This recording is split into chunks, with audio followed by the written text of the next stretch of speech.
There is no grave for Benjamin Guggenheim. No headstone, no plot, no marble angel. His body was never recovered from the North Atlantic.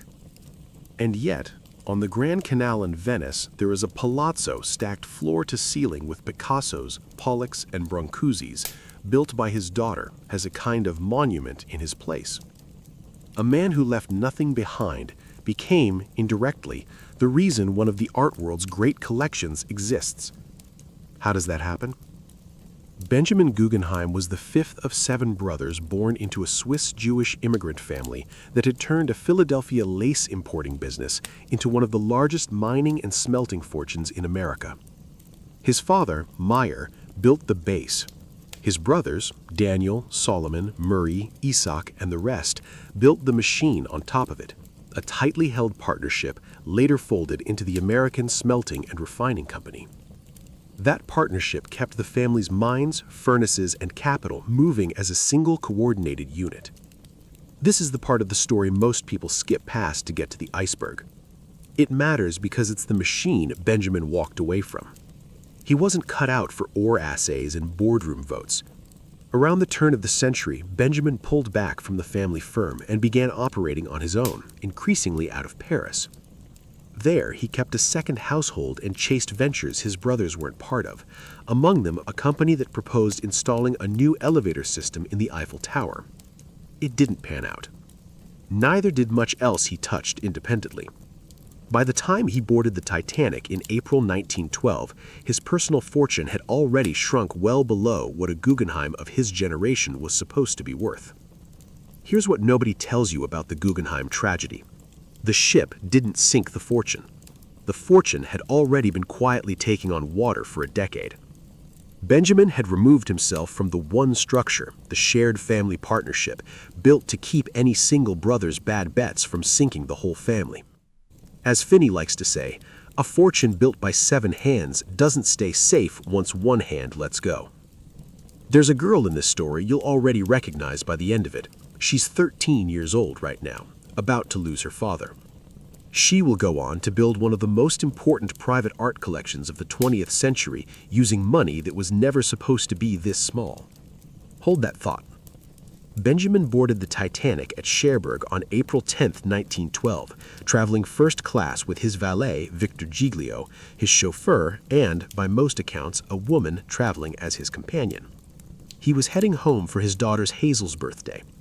Ticket 17593.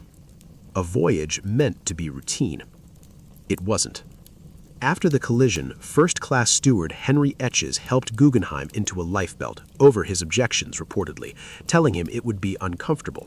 Etches got him into a thick sweater and sent him up to the boat deck.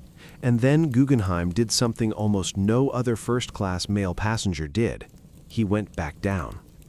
He and Giglio returned to cabin B-84, took off the lifebelts and put on full evening dress, white tie, tails, the whole formal kit. Multiple survivor accounts, gathered in the days after the sinking, described the 2 men returning to the deck dressed for dinner rather than for drowning.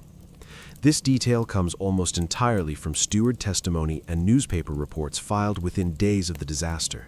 It wasn't independently filmed or verified in the moment, and the precise wording has been smoothed into legend. Even so, the core of it holds up under scrutiny. He was seen, he was dressed, and he did not attempt to board a boat. According to Etches, Guggenheim said something close to, "We've dressed up in our best and are prepared to go down like gentlemen." He reportedly asked Etches to carry a message to his wife, Florette, that he had done his best doing his duty, and that no woman had been left behind because Ben Guggenheim was a coward. Finny has a phrase for this one. Sometimes the only inheritance a man has left to give is the story of how he died. He and Giglio were last seen in deck chairs near the grand staircase, sipping brandy and smoking cigars as the band played and the ship went down around them. Neither body was ever identified. If you're the kind of person who wants to know which families quietly cracked the survival code before the money ran out, and which ones didn't see it coming until it was too late, that's most of what this channel does. Subscribe, and you'll catch the ones still coming. Back in New York, The news reached Fleurette Guggenheim through Etches himself, who traveled to deliver the message in person rather than by telegram. What followed wasn't just grief, it was accounting. When Benjamin's brothers sat down to settle his affairs, they discovered his estate was a fraction of what a Guggenheim should have left behind. Some later estimates suggested that if he'd stayed inside the family business instead of striking out on his own, his daughters might have inherited something in the range of $200 million in today's terms.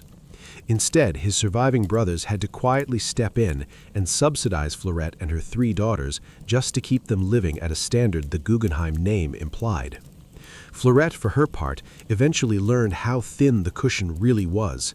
She began selling jewelry and furs and moved her daughters into smaller quarters, even as the family worked to paper over the difference in public.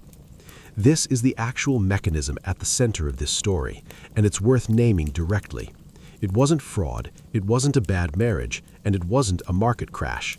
It was the absence of a structural vehicle.